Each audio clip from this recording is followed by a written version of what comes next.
And greetings, everybody. Welcome to the Daily Space Weather. I, by the way, am your host, Dan, aka smAsho. Today we're talking about the geomagnetic storm conditions that have kicked up as a result of the incoming high-speed coronal hole wind stream, as well as a new sunspot. I think it's 2810. And that would be right here under my pointer. Blasted onto the scene as a beta-class sunspot.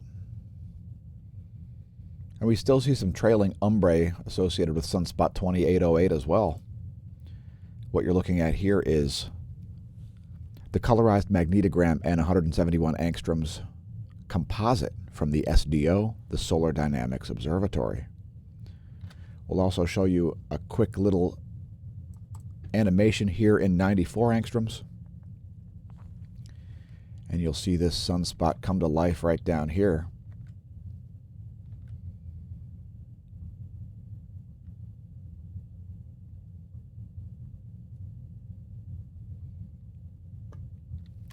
So plenty more stuff to cover today.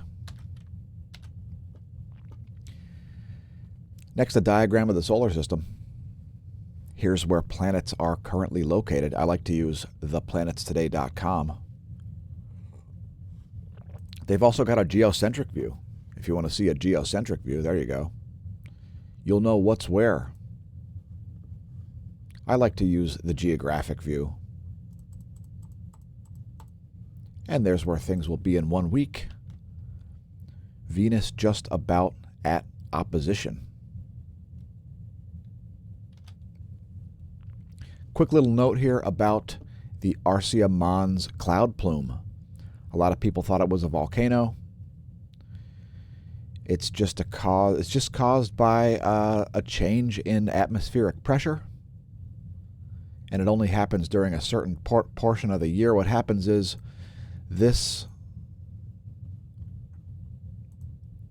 area right here, just before dawn, forms this cloud. And that is on the western slope of Arsia Mons. And later in the day, that cloud plume breaks off and it gets dissipated and diffused by upper atmospheric winds, and then forms again the next morning before dawn. You can find an article on SciTech Daily about it.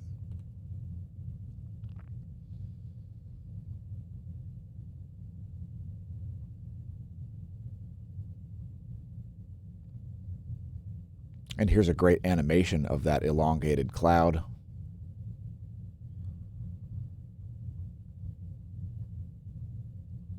Occurring just before the day-night terminator shows up, which is what that blue line is showing you there. That's sunrise. Again, that article's on SciTech Daily. Solving a Martian Mystery.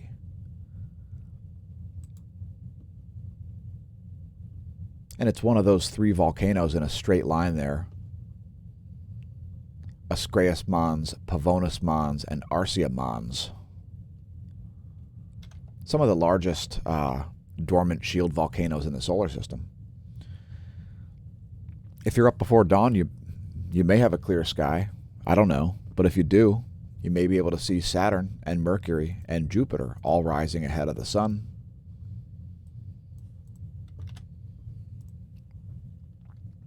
And the 10.7 centimeter radial flux has come up to 81.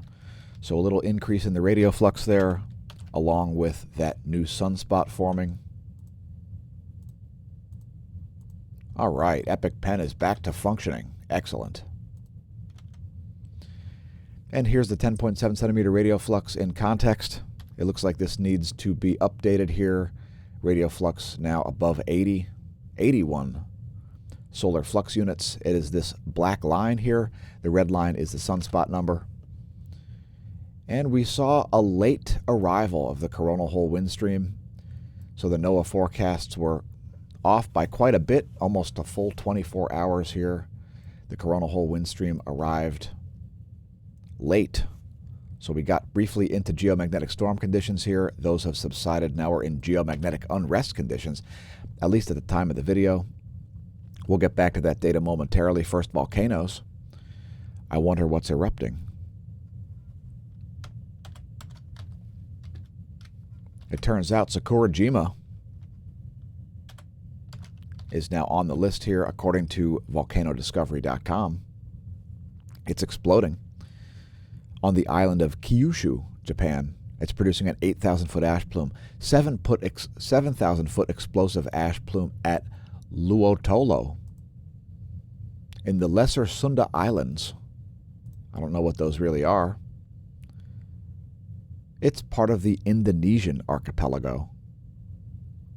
Occasional moderate explosions are enough to produce a 7,000-foot ash plume.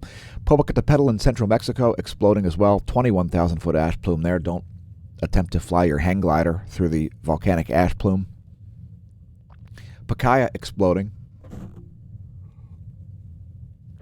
Flight level 120 at Pacaya down in Guatemala. Another Guatemalan volcano as well. Fuego exploding. 14,000-foot ash plume there. Sangay and Revenador both exploding in Ecuador. Sangay producing a 21,000-foot volcanic ash plume. Revenador a 14,000-foot volcanic ash plume. And we're unable to detect whether or not Sabancaya in Peru is erupting, probably because of clouds on the satellite imagery. Please do not attempt to pole vault the caldera. Next, earthquakes. The largest earthquake of the past 24 was this 5.9 north-northeast of New Zealand, just west of the Kermadec Trench. So this is the Kermadec Trench. This is the Tonga Trench. And that's the location of that 5.9. So no earthquakes over a 6 magnitude. We did see some deep quakes. Let's go down the list. Here's a 4.4 at Indonesia at 121.8 kilometers depth. And there you can see another deep quake of 4.1 at the Philippines. 539 kilometers depth. 4.1 magnitude. That 6.9 occurred at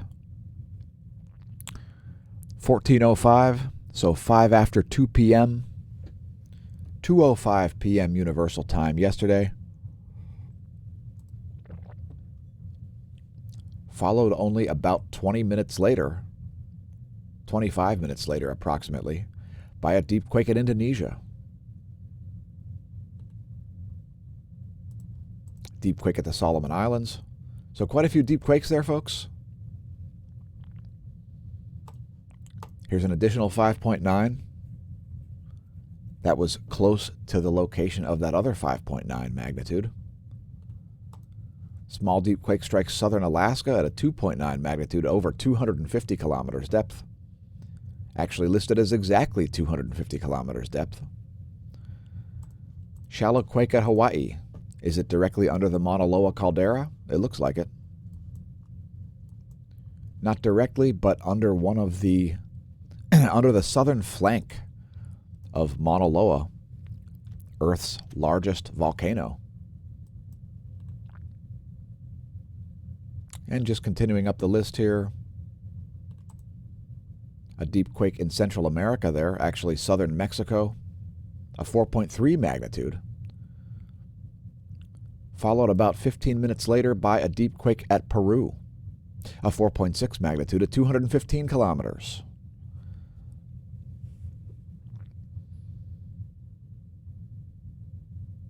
4.7 deep quake also struck Papua New Guinea. While we did show prep today, it was a 4.7 magnitude at 113.2 kilometers depth.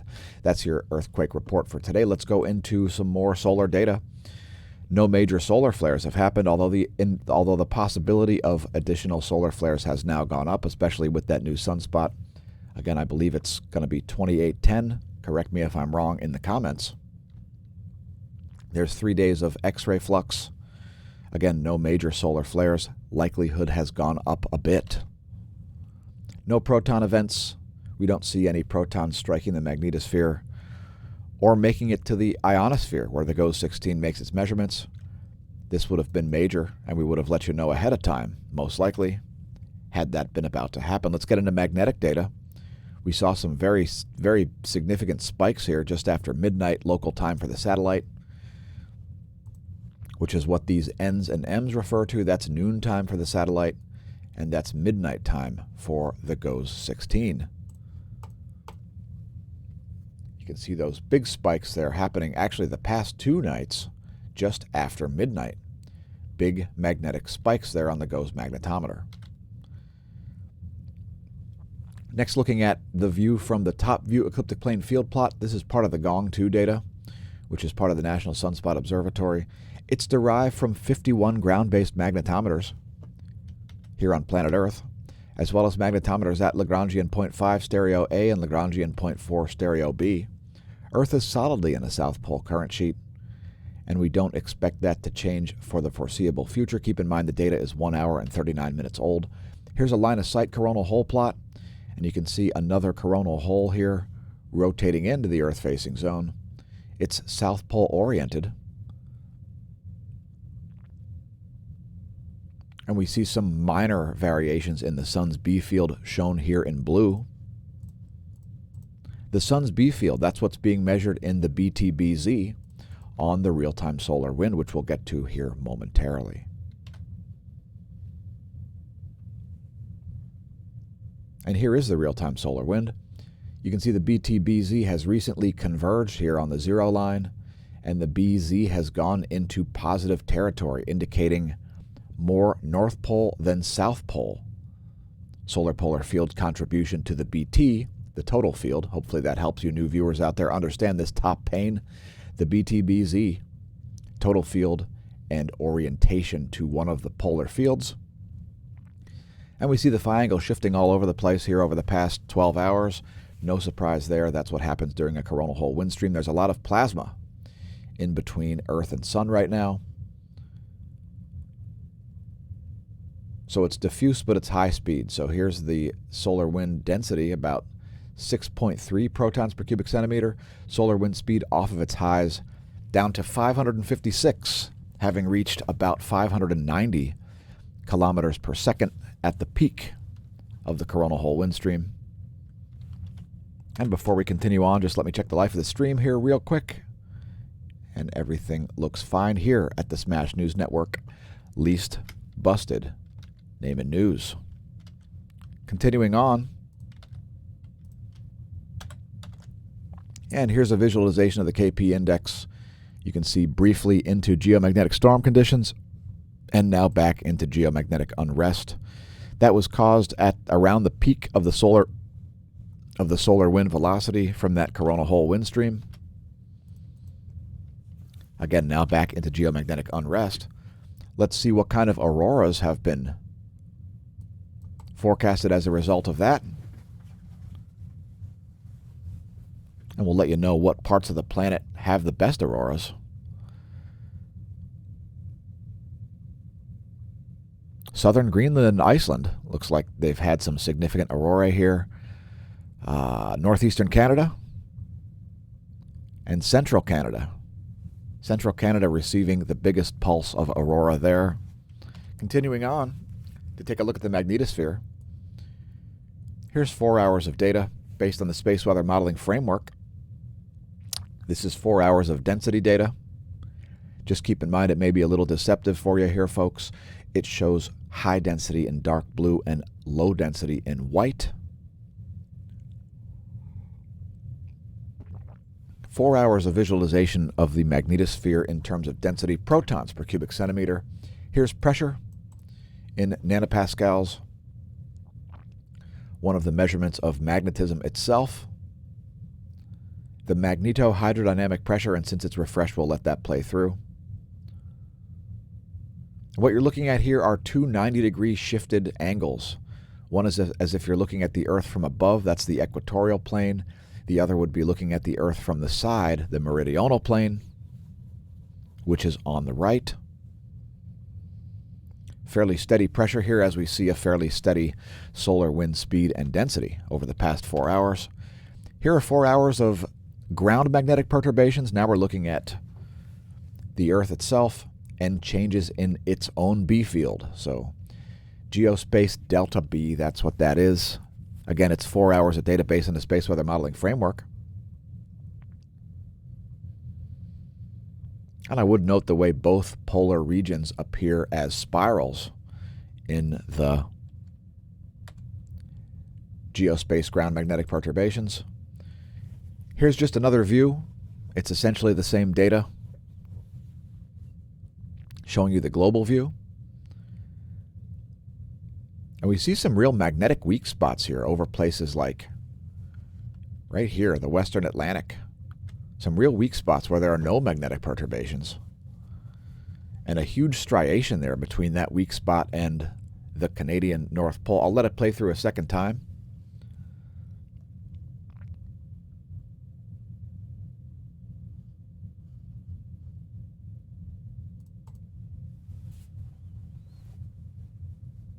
And we show this daily as this data is not visible in an archive. And since it refreshed, I'll let it play through a third time so we can show you the most current data. Again, this data not available in archival form yet. Hopefully that will be something that will happen in the future. If you're listening, University of Michigan, please make this data archivable. Please make the data viewable in your archive, which I have a feeling is being recorded. We did stream this video live to Twitch. It's twitch.tv/smAsho. Thanks to our followers over there. And please don't forget to press like and subscribe over on YouTube as well, as that is where most of our content is located. youtube.com/smAsho, the official video hosting spot of the channel. We've got all kinds of playlists with various other subjects there, as well as the daily space weather. So thanks for leaving a comment, one audio, and good morning to you too.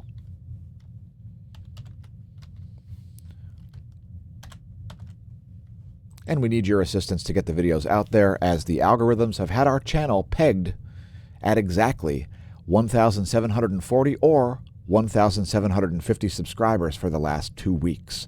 If you think that's organic, if you think that's the way subscriptions and so on work on YouTube, I don't know what to tell you. You got to be nuts. How could it be exactly 1,740 or 1,750 subscribers over a period of 2 weeks? That's insane. We won't go insane. Big tech is self-destructing. Congratulations. And yes, the Smash team. Again, thanks for your comments, one audio. And let's do a cosmology segment. Today's will be rather brief, as yesterday we stumbled upon another interesting object to cover, so we're not going to look at anything random, although we do regularly look at random quantum numbers here to pick an entry at the Neil Gehrels Swift-Bat X-ray Observatory. So we use this regularly, the Neil Gehrels Swift-Bat Hard X-ray Transient Monitor. Today's featured object is Centaurus X3, the third X-ray source ever discovered in the Centaurus constellation. And you can see how this is a highly variable X-ray pulsar. So this is a super interesting object here. It's located at somewhere around, I believe it's 15,000 light years distance. It is on the galactic plane. And this is a thing, a massive radio source orbiting a massive star, and when the massive radio source siphons material off of the massive star, when that material collides with hot spots on its surface, it creates all kinds of X-ray outputs. So this O supergiant star, dubbed Zaminsky's star, is the source of the material being accreted and then reacting with the surface of the massive radio source. Now this has got an average period of 4.84 seconds. The orbital period is like 2 days. The mass of Zaminsky star is believed to be 20 solar masses and about 12 solar radii.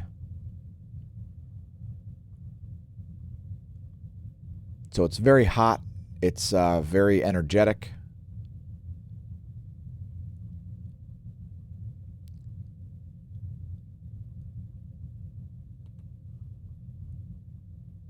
And there is a massive disk of ionized material in between the two objects, and at Lagrange point 1, material siphons out of the Zeminski's star and onto the massive radio source, the X-ray pulsar, which is the real output of Centaurus X3. Here's a visualization of Centaurus X3 on the Chandra, and you can find links to this at the Neil Gorell Swift Bat X-ray Observatory. It is entry number 372, Centaurus X3, the X-ray pulsar.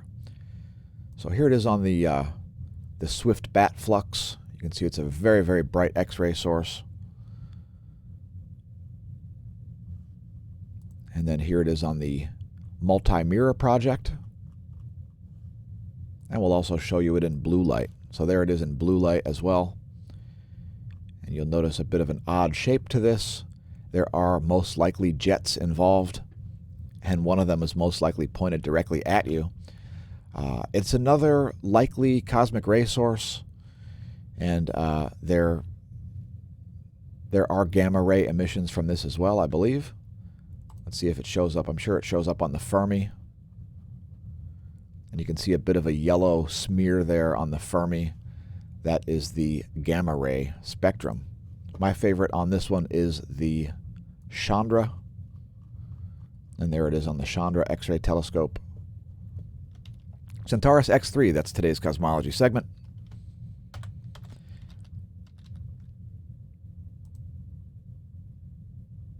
And it looks like we're having some bandwidth issues. Hopefully the audio is working out.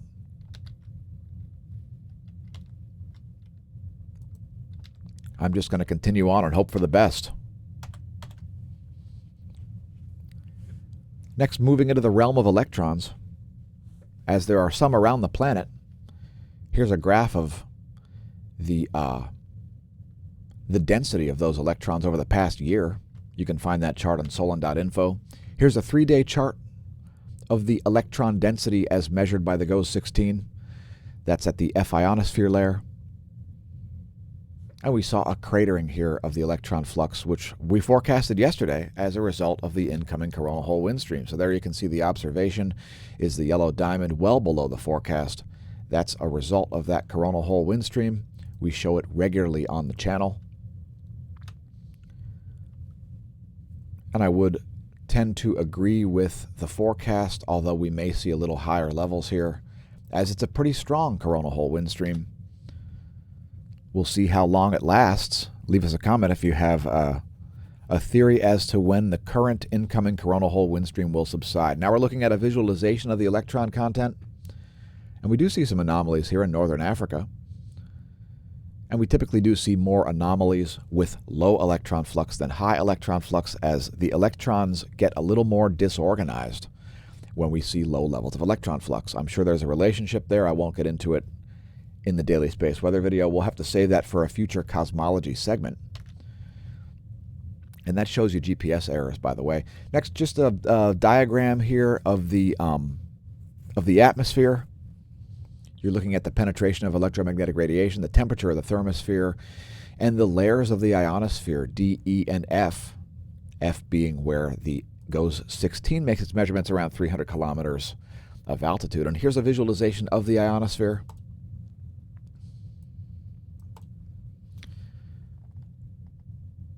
Looking a little bit anomalous here over the Central Pacific, with some sudden charge-ups after the sun passed over the South Atlantic anomaly yesterday. By the way, the South Atlantic anomaly is someplace around here. We've also got a South African anomaly someplace around here. The two weakest points in the Earth's magnetosphere, which do coincide with some features in the ionosphere. Let's bring up the latest image. Latest image there at 10 o'clock Universal Time today on March 14th. Looking normal there at that moment. We still do see this strong cyclonic system here in the southern Indian Ocean, and there is now a jet stream component once again. It's just a kink in the jet stream, though, not an opposite rotation. So if we saw a counterclockwise rotation in that, that would be a more serious thing, although any signal in the jet stream could indicate a strengthening of that. We're not going to look at ocean temperatures or worry about it. It's in the middle of nowhere. But in any case, there are the jet streams of the eastern world. I would note how they're tripled up in the northern hemisphere and injecting some hot air quite far south here from Australia down toward Antarctica. Here are the jets of the western world. There we go. And we've got some extreme meridional jet stream bending here happening over the southern Rockies, as well as backward jet streams here. Backward jet streams over the central Atlantic, northern South America. A little bit of east to west flow there.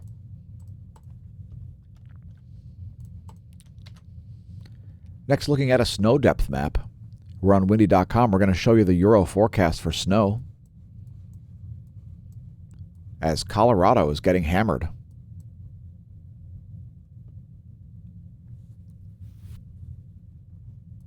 So especially Cheyenne. Cheyenne, Wyoming forecasted to see about 4 feet of snow as a result of this system. We're going to advance this into tomorrow.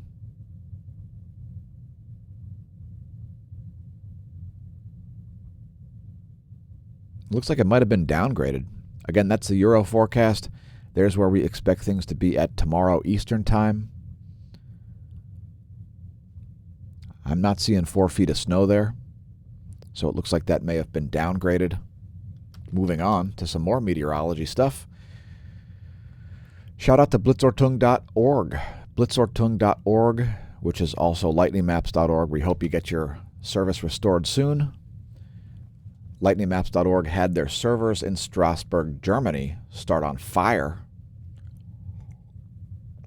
And it looked pretty bad. It was bad times. Blitzortung.org is still up, though. And there's the current lightning situation. Pretty calm when it comes to lightning right now. Some strikes in Central America and the Central Pacific. Here's what's going on in the cloud layer. It's too dark to use a visible satellite right now. We're using the NASA GOES shortwave radiation map, part of the NASA GOES Interactive Weather Satellite Suite. And you can see that swirling system there as a result of that extreme bend in the jet stream, as well as moisture. You can see all that moisture here on the water vapor map. And we'll actually zoom in here on the Oklahoma Panhandle.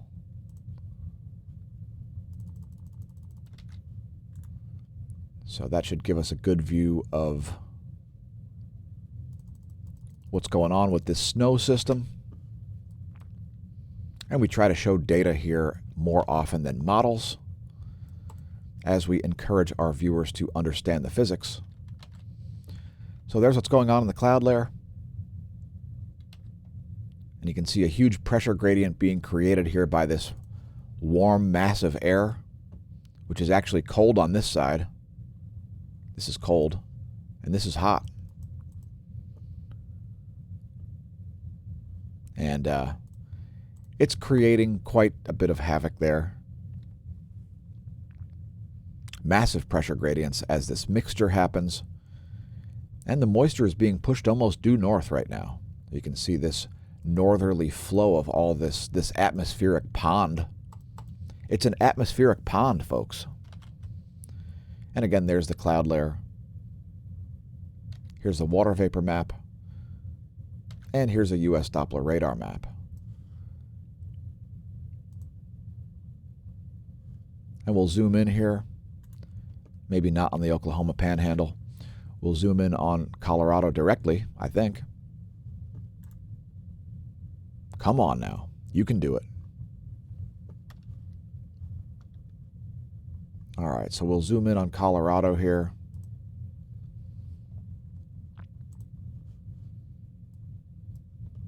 And And this is going to stagnate a little while. You can see this rotational thing happening here.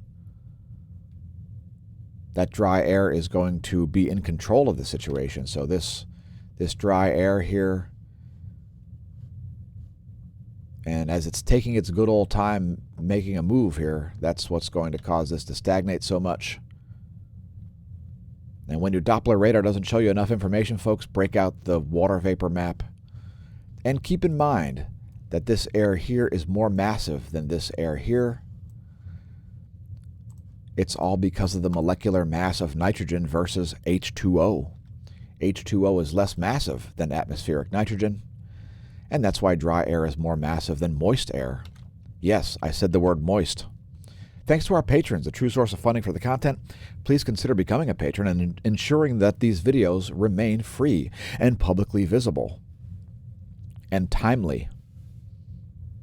Patreon.com/smAsho. If you want the earliest alerts and all kinds of other insight that nobody else gets, consider becoming a patron. And thanks again to our patrons. Here are bonus features in the form of the Colorized Magnetogram. So here's this new Sunspot. You can see it is beta class. It's got two distinct opposite polarity magnetic fields. That's increased the risk of solar flares a little bit. Here's Sunspot 2808, which has been degrading steadily. Let's go back to 2808. There's the intensity gram. Basically alpha class here. And here's the new group, Sunspot 2810, I think. And we've got some additional animations of the local yellow dwarf here. 304 angstroms and 171 angstroms to close things out.